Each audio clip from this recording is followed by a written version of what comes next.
ബാബു, നമ്മളുടെ പ്രിയങ്കരനായിട്ടുള്ള മുസമ്മിൽ ഖാൻ, എൻ്റെ പ്രിയ സുഹൃത്തുക്കൾ CK റഫീഖ്, അബ്ദുൽ ഖലീം, യൂനുസ്, പ്രിയപ്പെട്ട ഫൈസൽ, ഹമീദ് സാഹിബ്, അതുപോലെ വേദിയിലുള്ള ബഹുമാന്യരായ നേതാക്കന്മാർ, എൻ്റെ സ്നേഹനിധികളായ വിദ്യാർത്ഥിനികൾ, രക്ഷിതാക്കൾ, സഹോദരി സഹോദരന്മാർ, ഇന്ന് നമ്മളുടെ അവാർഡ് ദാന ചടങ്ങായിരുന്നു. കുറച്ച് കുട്ടികൾ വേണ്ട പങ്കെടുത്തിട്ടുണ്ടാവുമെന്ന് ഞാൻ വിചാരിക്കുകയാണ്, അല്ലേ? പങ്കെടുത്തിട്ടുണ്ടോ? രാവിലെ ഉണ്ടോ?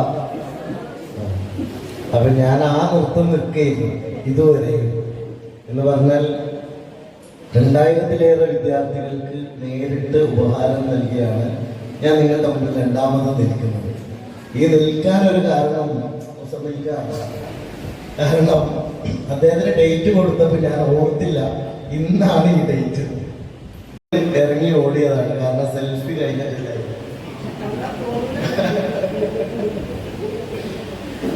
ഏതായാലും ഒരു കാര്യം സന്തോഷപൂർവ്വം പറയാൻ സാധിക്കും, എൻ്റെ മനസ്സിൽ ഈ മണ്ഡലത്തിലെ കുട്ടികളാണ് നിറയെയുള്ളത്.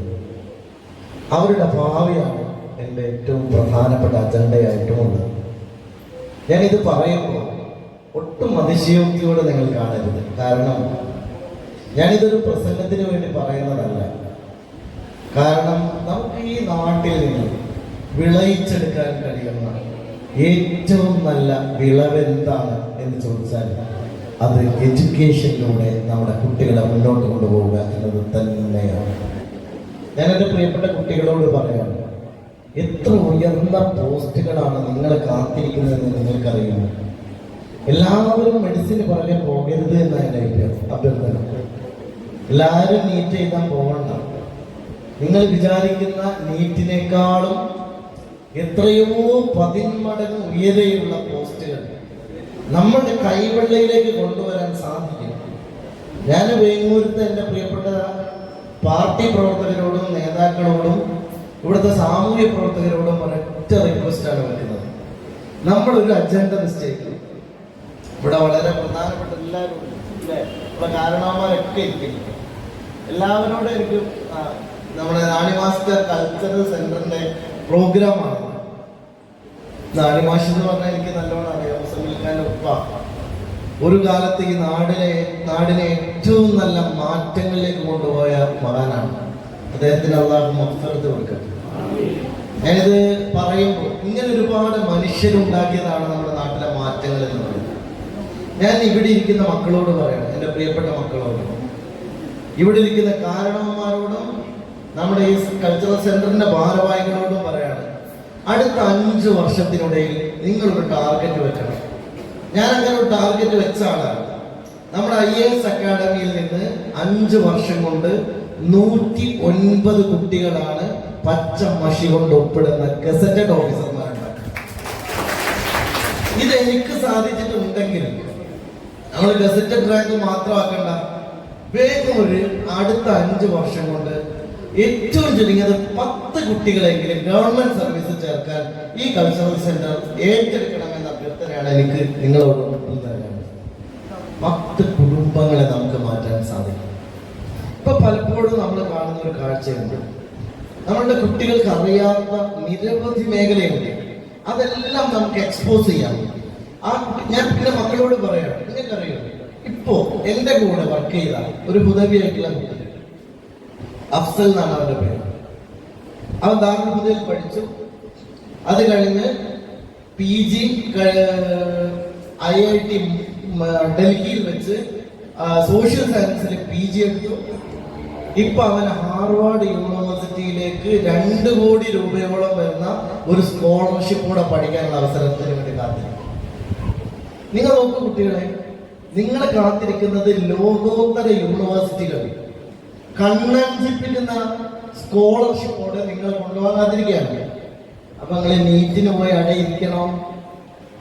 വേണോ? നിങ്ങൾക്ക് അത്ര അംബീഷ്യസ് ആയിട്ട് നിങ്ങളുടെ ഏറ്റവും വലിയ ആഗ്രഹം പാഷൻ ഡോക്ടറാവനാണെങ്കിൽ അല്ലാതെ ഈ കുട്ടികളെ നിങ്ങളെ കൊണ്ടുപോയി കോച്ചിങ് സെന്ററിന് ബലി കൊടുക്കരുത് എന്നാണ് രക്ഷിതാക്കളോട് എനിക്ക് അഭ്യർത്ഥിക്കുന്നത്. നമുക്ക് വേറൊരു കൾച്ചർ ആലോചിക്കാം, വേറെ അവസരത്തെ കുറിച്ച് ചിന്തിക്കാം. ലോകത്തിന്റെ അക്കാഡമിക് ലോകം എന്ന് പറയുന്നത് വളരെ വിശാലമായ ഒരു ലോകം നിങ്ങളെ കാത്തിരിക്കുകയാണ്. നിങ്ങൾ നോക്കുക, എന്തൊരു പ്രൗഡാണ്. കേംബ്രിഡ്ജിൽ പഠിക്കുന്നു, ഹാർവാർഡിൽ പഠിക്കുന്നു, ഓക്സ്ഫോർഡിൽ പഠിക്കുന്നു. അത് തന്നെ നിങ്ങൾക്ക് ഇങ്ങോട്ട് മാസത്തെ പൈസ കിട്ടിയിട്ട് പഠിക്കുന്നു. അങ്ങനെയുള്ള അവസരങ്ങൾക്ക് വേണ്ടി നമ്മളുടെ മുന്നിൽ ഒരുപാട് ചാൻസസ് ഉണ്ട്.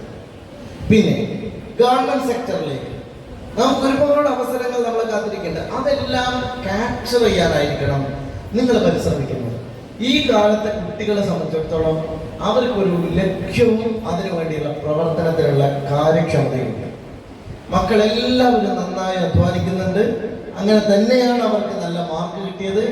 ഞാൻ ഈ നാട്ടിൽ വെച്ചിട്ട് വേങ്ങൂർ വെച്ചിട്ട് എനിക്ക് നിങ്ങളോട് പറയാനുള്ളത്, നമുക്കൊരു വേങ്ങൂർ മോഡലാക്കി മണ്ഡലം മുഴുവനും അത് ആവർത്തിക്കണം എന്നതാണ്.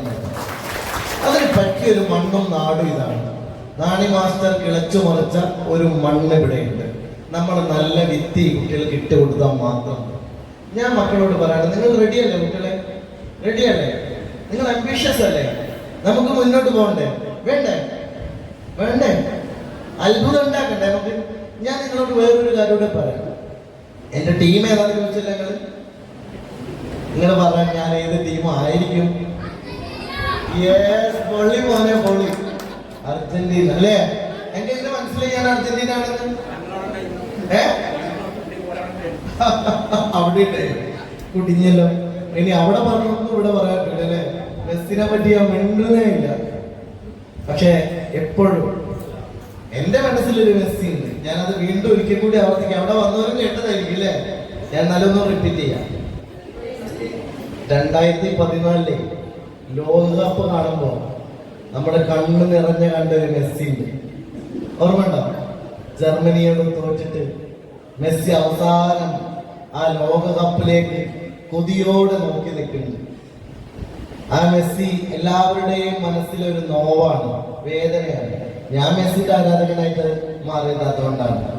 ആ നോട്ടം ഉണ്ടല്ലോ, മെസ്സിന്റെ നോട്ടം ഒരു വല്ലാത്ത നോട്ടാണ്. എന്റെ കുട്ടികൾക്ക് അതിന് മാതൃകയാണ്.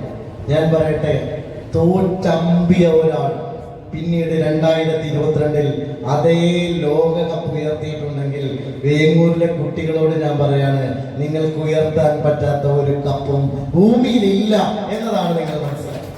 നിങ്ങൾക്ക് കഴിയും. മെസ്സി 2014 തോറ്റു, 2015 കോപ്പ അമേരിക്കയിൽ തോറ്റു, പിന്നീട് നടന്ന ടൂർണമെന്റുകളിൽ തോറ്റു. പിന്നീട് മെസ്സി റിട്ടയർമെന്റ് ചെയ്യാണെന്ന് പറഞ്ഞു. മെസ്സി കളിക്കളത്തിൽ നിന്ന് മാറി. അതേ മെസ്സി അന്ന് സങ്കടത്തോടെ നോക്കി നിന്ന കപ്പ് 2022 ഉയർത്തിയിട്ടുണ്ടെങ്കിൽ നമുക്ക് സാധ്യമാണ്. അതുകൊണ്ട് നിങ്ങൾ എനർജി ഫുള്ളായിട്ട് നിങ്ങളുടെ ഫ്യൂച്ചറിൽ നിക്ഷേപിക്കുക, നമ്മളുടെ സ്വപ്നങ്ങളിൽ നിക്ഷേപിക്കുക, ഡിസ്ട്രാക്ട് ചെയ്യാതിരിക്കുക, ലക്ഷ്യങ്ങളിൽ നിന്ന് പതറാതിരിക്കുക. ഞാൻ ആഗ്രഹിക്കുന്ന ഒരു കാര്യമുണ്ട്. ഞാനിപ്പോൾ 5 വർഷം MLA ആയി. അടുത്ത 5 വർഷത്തേക്ക് നിങ്ങൾ എന്നെ തിരഞ്ഞെടുത്തു.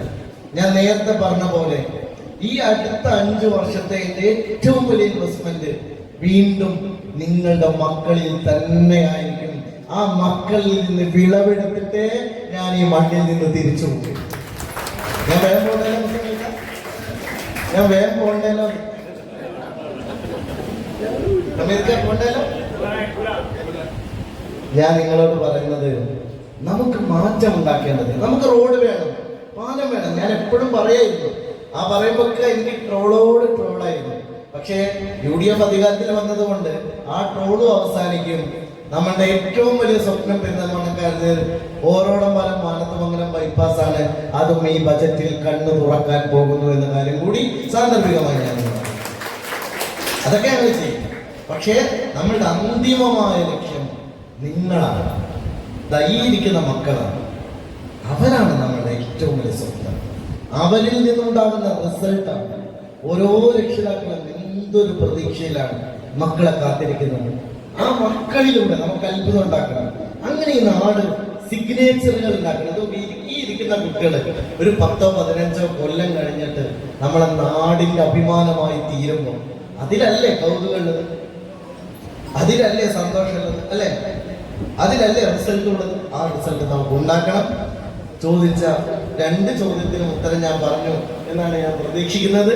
തീർച്ചയായിട്ടും വിദ്യാഭ്യാസ രംഗത്തും അതുപോലെ തന്നെ നമ്മുടെ നാട് മാറുന്നതിലും ഒരുമിച്ച് കൈകോർത്ത് പിടിച്ച് നമുക്ക് മുന്നോട്ട് പോകാം എന്ന് മാത്രം പറഞ്ഞുകൊണ്ട്, ഇനി അവാർഡുകൾ നിന്ന് കൊടുക്കാൻ എന്നെ നിർബന്ധിക്കരുത് എന്ന് മാത്രം അഭ്യർത്ഥിച്ചുകൊണ്ട്, വിജയികളായ മുഴുവൻ കുട്ടികളോട് ഞാൻ പറയാണ്, ആർക്കെങ്കിലും ഫുൾ A+ പോയിട്ടുണ്ടെങ്കിൽ സങ്കടപ്പെടണ്ട, അടുത്ത ഫുൾ A+ നിങ്ങളെ കാത്തിരിക്കുന്നുണ്ട് എന്ന് മാത്രമാണ് നിങ്ങൾ ഉറപ്പിച്ച് വിശ്വസിക്കേണ്ടത്. നിങ്ങൾക്കത് കിട്ടും. ഈ പ്രാവശ്യം ഫുൾ A+ കിട്ടിയവർക്ക് പ്രത്യേക അഭിനന്ദനങ്ങൾ നേരുന്നു. അടുത്ത പ്രാവശ്യം ഫുൾ A+ വാങ്ങാനുള്ളവരോട് അതിനേക്കാൾ പ്രത്യേകമായ ആശംസകൾ നേർന്നുകൊണ്ട് ഈ ചടങ്ങിൽ ഉദ്ഘാടനം നിർവഹിക്കുന്നു. നന്ദി.